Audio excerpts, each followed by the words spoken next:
Hey everyone, Gabriel Nassif, aka Yellowhat. I hope you're doing great.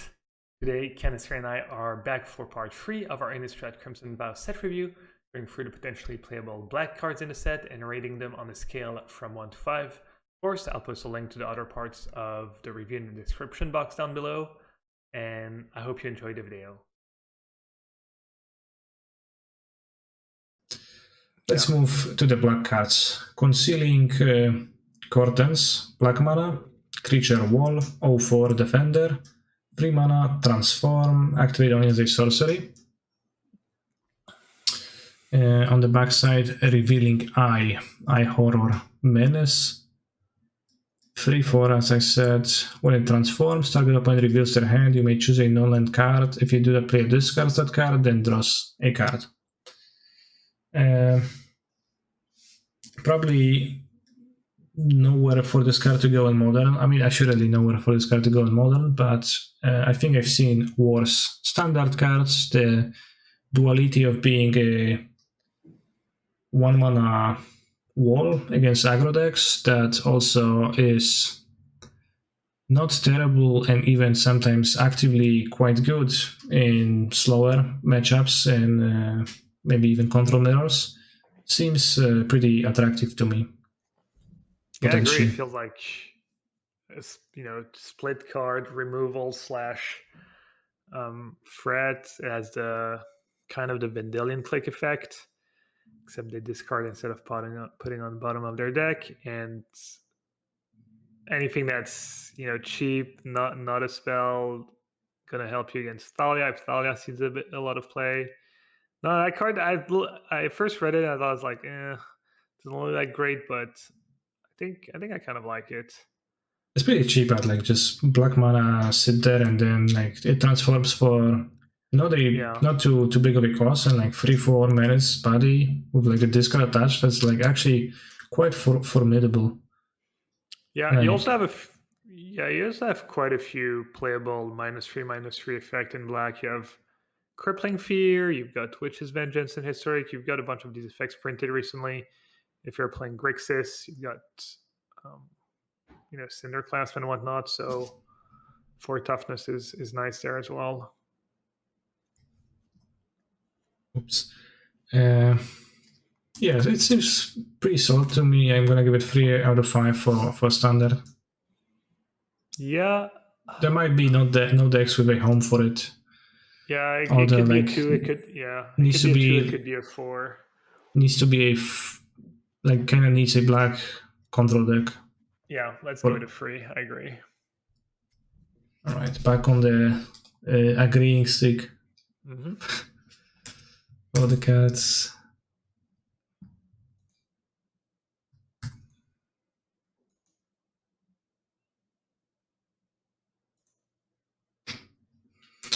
Why does it give the opponent back a card? Was that really necessary? Asks the chat. Well, that's a question to designers, not to us. I don't know, it sounds pretty busted if they don't get back the card. Sounds like one of the best cards ever printed. Best cards ever printed? I think if you remove the fact that they draw a card, that card's kind of nuts, yeah. I think it's maybe not best cards ever printed, but it would be... I think it gets closer to being one of the best cards in the set, maybe. For standard. One of the best cards in standard, yeah. Yeah. That ever... Okay, maybe not. Also, like 2 people in the chat mentioned they skipped Jacob Hawken, the like detective blue card. So you can briefly show it on screen. I think it's totally unplayable, but I guess people... Yeah, I'd rather not go like listen to everything chat says. I was glad you ignored that. I ignored it too. Yeah, it's like it is a looter that exiles a card, so you can't even like benefit from the discard. So it's like a Merfolk looter. We don't play Merfolk looter in Constructed, so that's why we didn't talk about Jacob Hawken. Now, Demonic Bargain, 3 mana sorcery. Exile the top 13 cards of your library. Then search your library for a card. Put that card into your hand, then shuffle. Chat says that if it exiled 12 cards, it will be playable. What do you think? I think that card's unplayable. I think the cool part about tutor is that it lets you play some one ofs, and now you're not even sure you're going to be able to tutor for your one of. It's too expensive for what it does. Yeah, I think it's just a bad card. They even just bring dig up, which is a little different, but What if the card you're tutoring for is Thassa's Oracle? what about it? You still have I guess 30 cards in your deck. that's true. You still have a pretty hefty deck, so like if you're trying to engineer a small deck type situation, it seems pretty hard to do. Yeah, I mean, if you're tutoring for a 4-off, then like what are the odds that you're gonna excel all of them, right? Like let's say you have 4 Goblin Charpelches in your deck. Then you're actually making your deck smaller by casting Demonic Bargains that deals less damage. Yeah, it's probably quite unplayable. Like 3 mana, like in general, I think tutors are kind of like held in high esteem by many because the Morning Tutor is like a good card overall. But in nowadays Magic the Gathering, it's a really hard idea to swallow, to pay extra mana to draw a good card. While, because like many cards are good because they're efficient, because they're cheap, like per the effect you're getting. So the like whole idea of a tutor is kind of medium. That's my 2 cents on like the general position of tutors in the game right now. Yeah, I haven't been listening. I was just wondering how I got debated about talking about demonic bargain for 10 minutes. All right, so I assume you give one hat. Yeah. All right, I'll give one Kanigi 2.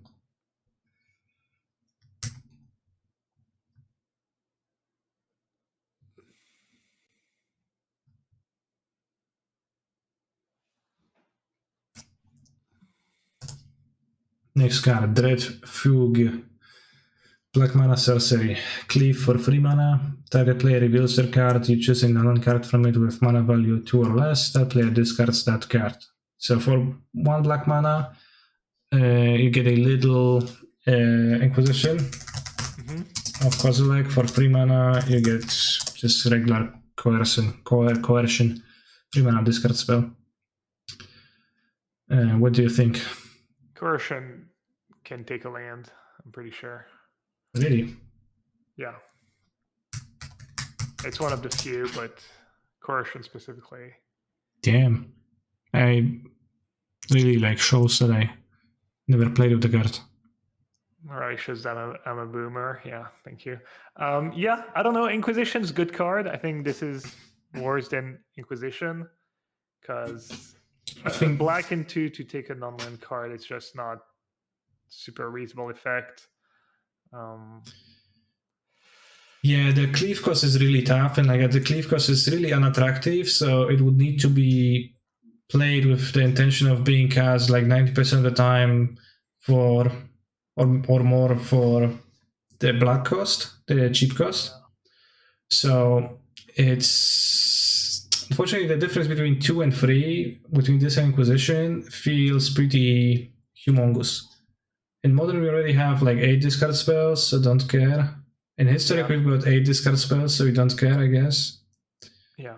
In Standard, yeah, I mean any discard spell in Standard could be interesting because of Leer. You're not looking to play counter spells, and 1 mana it will usually take their removal spell that we're planning on using on Leer, so it could see play in Standard.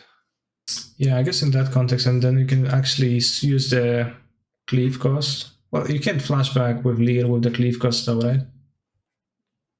That's not possible. Really? I think it's not because it's an alternative cost. And typically you can't do that because it gains flashback, which means you can cast it for its CMC. Yeah, so like I guess in Pioneer you now can play 8 discard spells, but I think it's a pretty hefty limitation down to 2, because when you're going down to 2, there's so many cards you're missing that you can tag, and like the cheap cards are being played in the early turns too, so it becomes bad quickly. I'm gonna give it 2 out of 5. I think I'm gonna give it a 3 because it still makes sense. Like you played in the first 2 turns, you're probably gonna get something, and then you play later in the game. The cleave cost is hefty, but you might still get something. My card could see play. All right, 3 hearts for the card.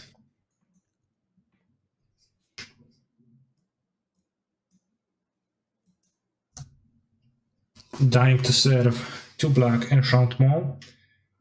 Whenever you discard 1 or more cards, create a tapped zombie token. Triggers only once each turn. A cyborg plan for Living End? Question mark?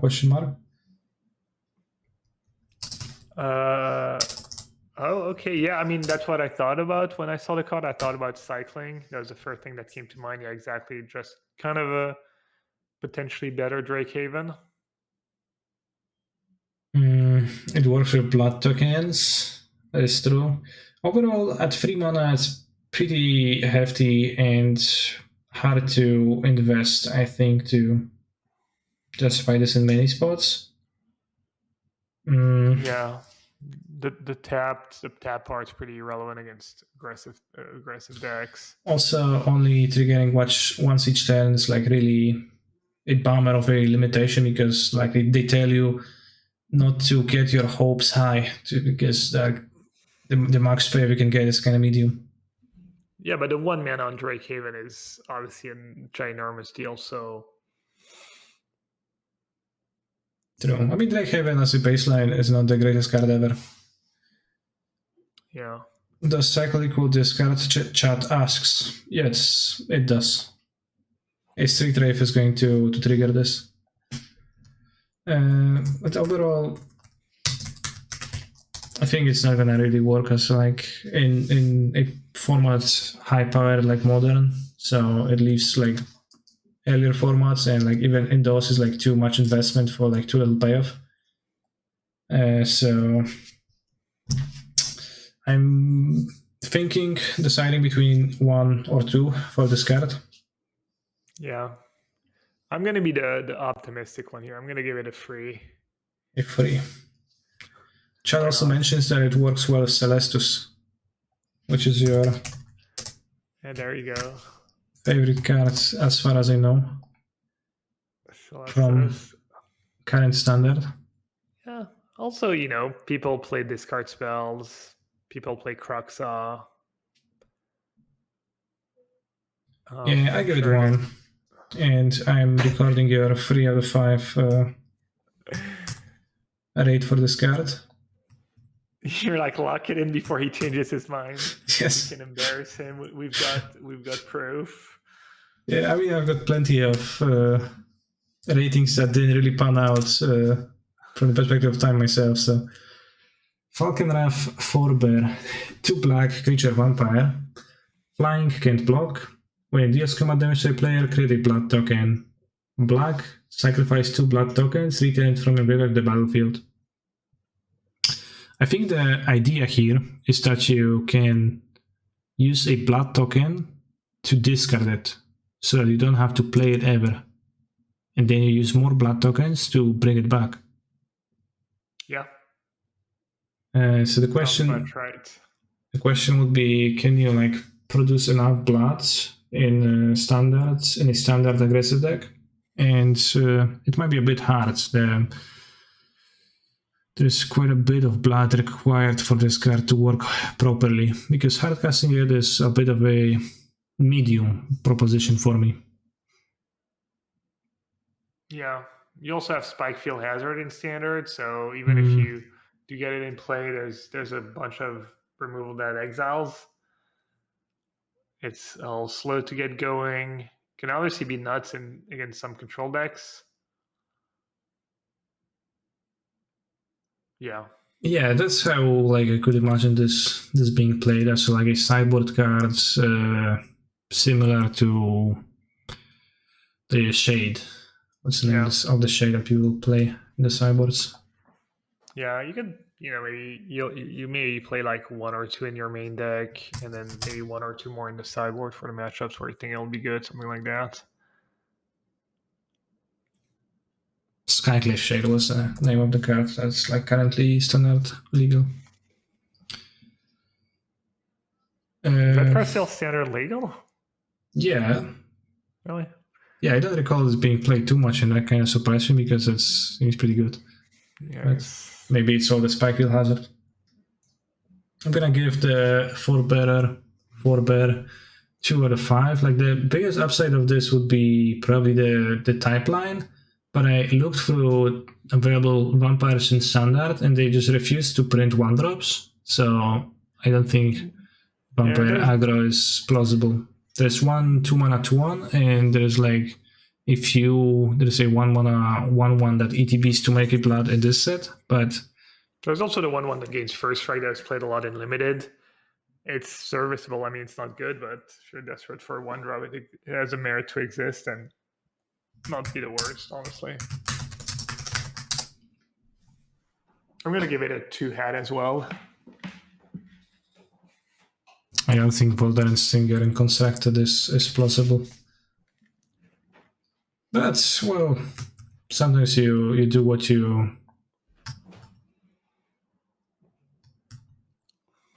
Sometimes you need to do things that you don't want to do. Legion's Landing is not standard legal, which is why we didn't mention it, chat, right now. Fellstinger, 2 black creature, zombie scorpion, death touch, exploit. When it exploits a creature, target player draws 2 and loses 2. 3/2. And this is like kinda looks like a limited card in a way, but also it's pretty. There's kinda a lot going for it. Like 3 mana, like 3 power, death touch, 3/2 death touch, like not the worst stats ever. And if you have like good fodder to sacrifice, draw 2, lose 2 life is both reach for an aggro deck and just card draw for a normal deck. And also the zombie pipeline. So like I think between all of those factors combined, it's not the worst card ever printed. Yeah, I agree. It's a cool design. It's a sweet card. I don't see it. I've thought about that card a bit. I feel like it's gonna be a little too awkward and not really have a home in any deck really. I think if it had a home, it would probably be it would potentially be in a zombie deck. Yeah. If a zombie deck can exist in standard, and after searching zombies available in standard, it honestly doesn't look like the least plausible thing ever. There is like 2 good 1-drops. There's a 2/1 like dungeon crawler. There's the champion of the perished. So you already got 8 1-drops that can have 2 power, which is not embarrassing. And then there's like some other new zombies, like maybe even the exploit zombie too, which is kind of weird. There's the other 1-drop from D&D that dies into a treasure or into a -1/-1. Yeah. Between all of those, I could see Fellstinger finding a niche in that, but it is still a 3 mana card, kind of awkward, kind of limited, so I'm gonna give it 2 out of 5. Actually, I was gonna give it a 2 as well, and you kind of talked me into maybe giving it a 3. There's, chat mentioned Shambling Swarm. There's a few cheap, good creatures you can sack, and obviously you can just sack it to itself. I feel like the cards are really like kind of powerful these days, but maybe this card can compete. All right, I give it a 3-hat. All right, 3 hats received.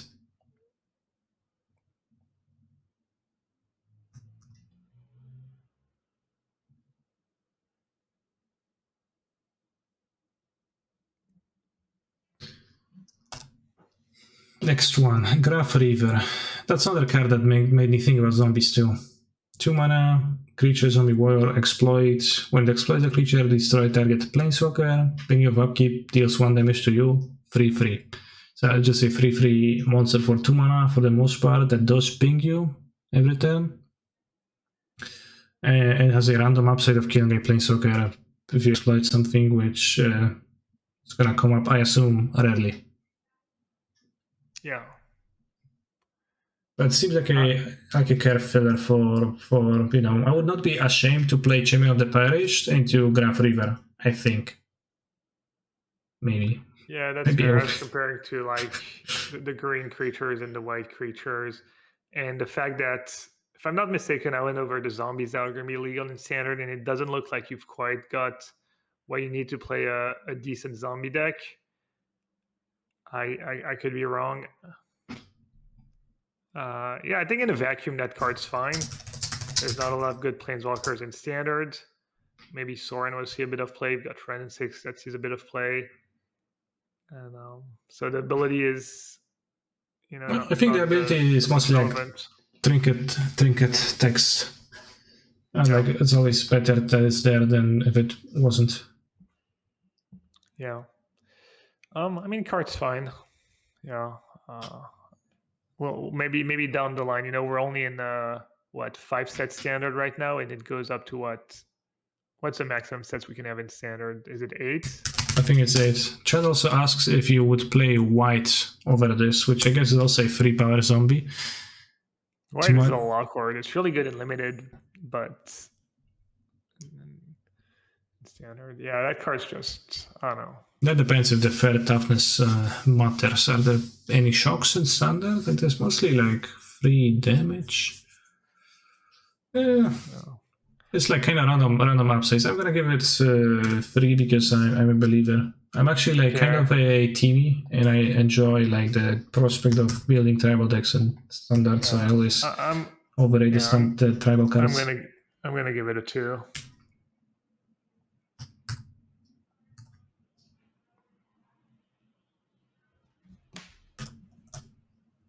Headless Rider. Once again, a zombie card, as you see. 2 black creature zombie. When it or another non-token zombie control dies, create a 2/2 black zombie creature token. Notably, that means that it has nice synergy with like exploits effects, kinda, and it's a good anti-sweeper technology. Less notably, there's Spikefield Hazard, which kind of exiles it for mana with no effect. Yeah. Yeah, you kind of said it all. It's a good card. Kind of reminds me of Rattling Reanimator. Which one? Rattling Reanimator. It was 2/2 for black and 2 zombie cleric. Whenever one of your cleric dies, you get a 2/2 zombie or something. It's like the card I used to play in standard back in the day. That card's fine. I don't know. I feel like I went through the zombies list and it didn't seem like there were enough zombies to make a good zombie deck. Maybe I was wrong. The card's fine. I see Spikefield Hazard. It's kind of a big deal, but yeah, the card's fine. There is also actually 5 heads in the picture rotating, so it's a 5-head zombie. That's true. Nice. I think being a 3-drop and like being a little less like less exciting for the like aggro deck. I give it 2 out of 5, but like with a smile. We'll see how those zombies develop. Like I want to believe. I'm kind of medium believer on zombies. Yeah, 1 toughness is kind of a giant liability, whether it's a 2/1 first strike attacking into you or people having 1/1 tokens from Epiphany or Spikefield Hazard. I'm going to give it a 2 as well. All right, 2 hearts, 2 cannon keys.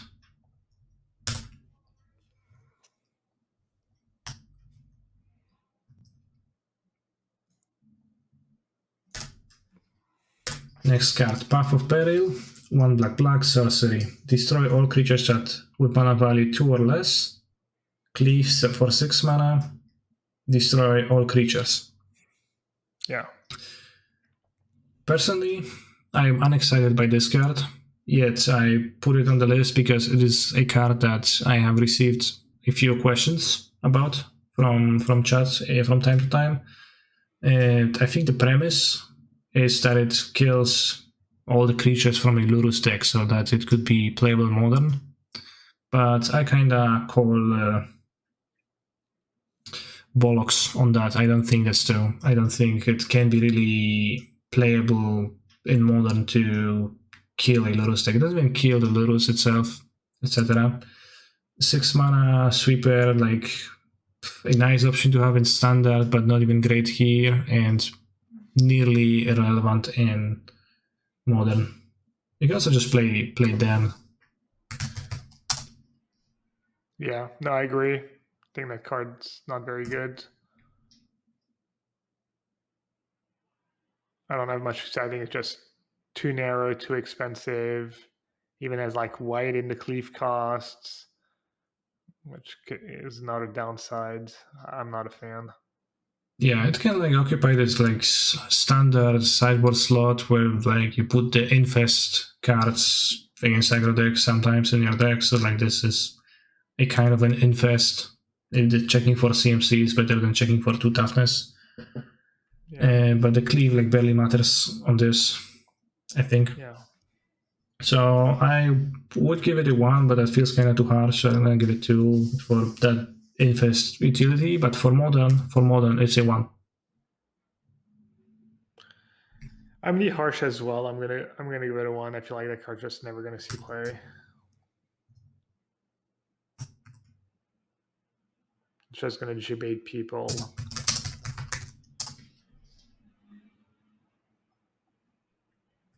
Try debated a few, given the the fact that I already had to bring it up. Sorin the Mirthless, 2 black, legendary Planeswalker Sorin. +1, look at the top card, you may reveal and add it to your hand. If you do, lose life equal to its mana cost, -2. Make a 2 free black vampire token, flying and lifelink, -7, deals 13 damage, you gain 13 life. Any thoughts on starting the Mirthless for starting toughness? Yeah, I think it's a pretty good card. I don't think black really ever had a good 4-mana planeswalker. There were always these Liliana planeswalkers that are awkward and not super versatile, or kind of narrow cards. And this one, they finally gave black their 4-mana generic planeswalker of 4 starting loyalty, +1, draw a card, -2, get board presence, and then some pretty good ultimate, I guess. Yeah, it's pretty generic, but I guess what you said is true. Like they most often print Lilianas in black, and the Lilianas are mostly disruptive in their effects, or like making both players discard, or some stuff like that. Like the latest Liliana, the 4-mana one, whose name I don't remember, Waker of something. Mm-hmm. Sorry, there's a planeswalker that you can play if you just want to progress your board position. So it, for example, looks like way better out of an aggro deck to sideboard versus sweepers than Liliana would in a situation like that, because you're gonna like actually progress your position rather than like trying to bring them down with you when you discard your last card and they discard one of their 7 cards and you're like, damn. Yeah. I don't know how to rate this card. I thought it looked pretty good at first, but I'm actually a little worried about the +1, the life loss. I feel like it's easy to overlook, but I'm worried the life loss is just gonna just be too big of a downside. Yeah, the life loss probably makes it so that it's pretty hard to plausibly play it in the main deck. So probably like your like sideboard planeswalker and not even in too many spots. Yeah, I mean, what is like 2 on average is your average casting cost in a Magic deck? Maybe if you're obviously counting the lands. It could be. I don't know. Two might be the average cost, and 2 is gonna be the average rate that cards receive from me, and so it's gonna do. Sorry, it's like an optimistic 2, but I'm trying to not get blinded. I tend to like give planeswalkers a rate too high because they're planeswalkers and like I don't know. So you're giving it generous too? That's generous? No, that's not generous. It's like kind of. I'm trying not to be too generous because I would give it free for being a planeswalker if I wouldn't remind myself of that. Yeah, that's a tough one. I'm on the fence between Yeah, I thought that card was going to be really good at first, but I feel like it's going to get kind of ran over. The body's not, I think getting a 2/3 lifelink is worse than, getting rid of a creature, obviously, as far as protecting the planeswalker go. It gets burned down. It didn't get much. I'm gonna. Well, let's be kind of a base 2 as well. To me, it just seems like a planeswalker that could stay on the battlefield for a few turns, and I could still win against it. Yeah, it almost looks like kind of a chase mythic of the set, but really we're just trashing it, giving it a 2. Okay, I'm gonna get it a 2 as well. All right, maybe I'm wrong, and maybe Soren is going to end up ravaging the format, but I think it's unlikely.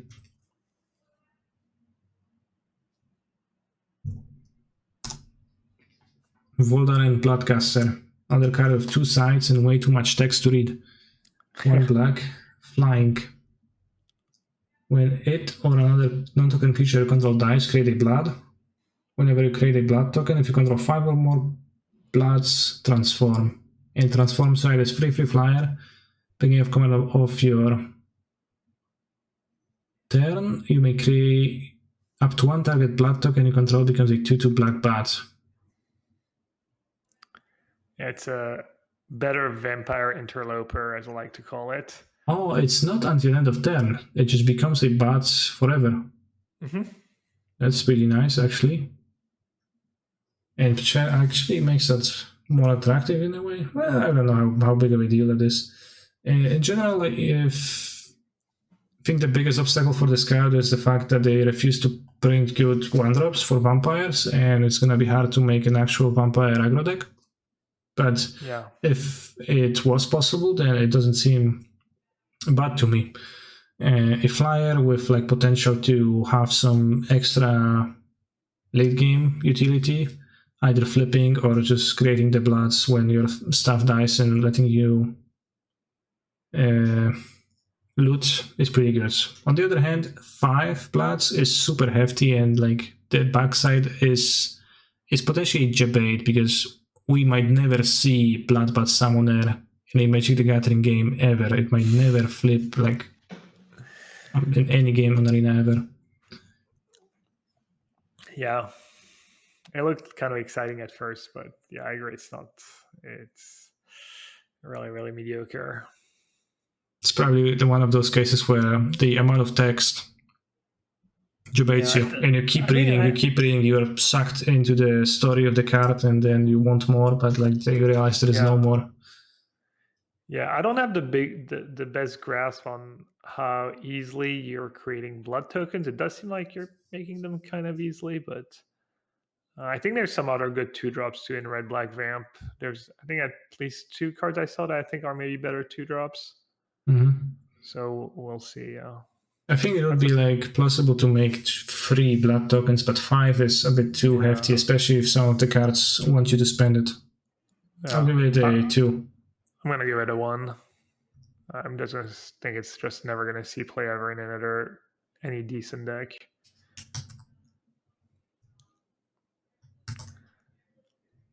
So I'm assuming that was your last black card, because I had a few that you didn't mention. No, there's 2 more that are out of order for some reason in the files. Say Blood Fountain. Black mana, artifact, ETB, create a blood token. 4 mana, tap, sack, return up to 2 creature cards from your graveyard to your hand. This is a card that people ask me about for Modern.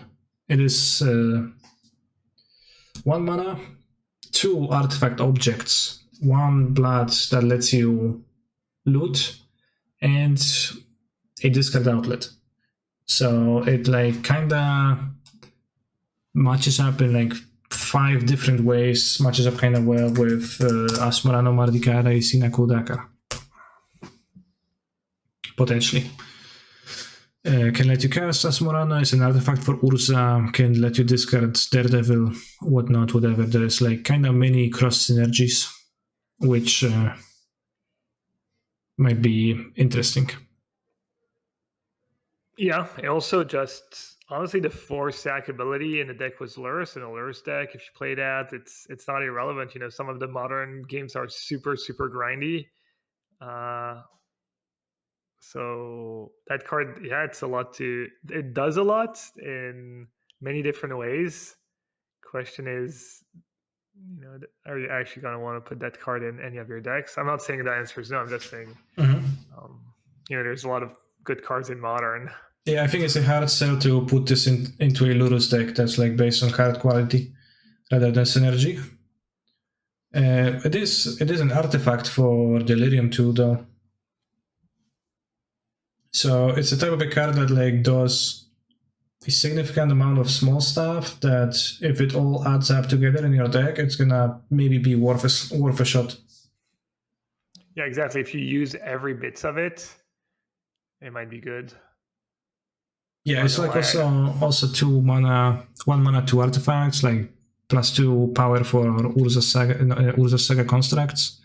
Another thing that's gonna come up.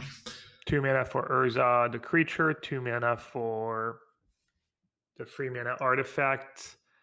The kind of paradoxical outcome. What's the name? The statue, I think it's called. Which statue? I think it's 3 mana colorless artifact. You can tap artifacts to Inspiring Statuary. Yes. Yeah. So be on the lookout of being able to use every part of the buffalo, as they say in the States. Yeah, and it gives you two artifacts that you bounted with outcome. Is there any card in Magic that gives you 2 artifacts for 1 mana? Any card in Magic that gives you 2 artifacts for mana. For 1 mana. Or is it the first one? It might be the first one. Nothing comes to mind. It's like all Trap Inspector, Gilded Goose, so those are creatures. Yeah. And this is like 2 artifacts for 1 mana. So yeah, if you enjoy Darksteel Relics, then you're gonna enjoy this. I'm gonna give it 3 out of 5. Like, I don't think it's super great, but I think it's gonna try to break in somewhere with variable results. I guess the chat mentions Underworld Cookbook, which is like 2 artifacts for 1 mana, and you would probably be playing Fountain in the Cookbook deck. There's also Affinity, like Thought Monitor. It just looks kind of tailor-made for the like Asmo deck that was there at the beginning, then died out for being too bad. Will this let it make a push in the format again? Well, we'll see. Yeah, I'm gonna give it kind of want to be a believer. I'll give it a reasonable free yellow hat. All right, free hats. It's kind of this card is either going to be, a 1 or potentially a 5 in some decks. It's just so, yeah. What's the last card you had for black? The last card in black is Bloodvial Purveyor. Yeah. Which I'll read in a second. 2 black creature vampire flying trample. Whenever an opponent casts a spell, that player creates a blood token. When it attacks, it gets +1/+0 for each blood token defending player controls. Notably, the text that we see on the card is not the text of the card, because it gets +1/+0 for each blood token defending player controls until end of the turn. It does not persist. So it's like a day 1 errata situation here. Day 0 nerf of the card. It is a pretty big, dumb card, Peter, with a downside. Yeah, it does hit incredibly hard. It blocks gold. It blocks everything. It blocks Chard. It blocks Goldspan Dragon. It actually lives through 4 power creature plus Wizard Brawl, which is pretty much the case of no creatures, especially at that casting cost. Yeah, And it does feel like an anti-green card kinda for like a black deck in standard.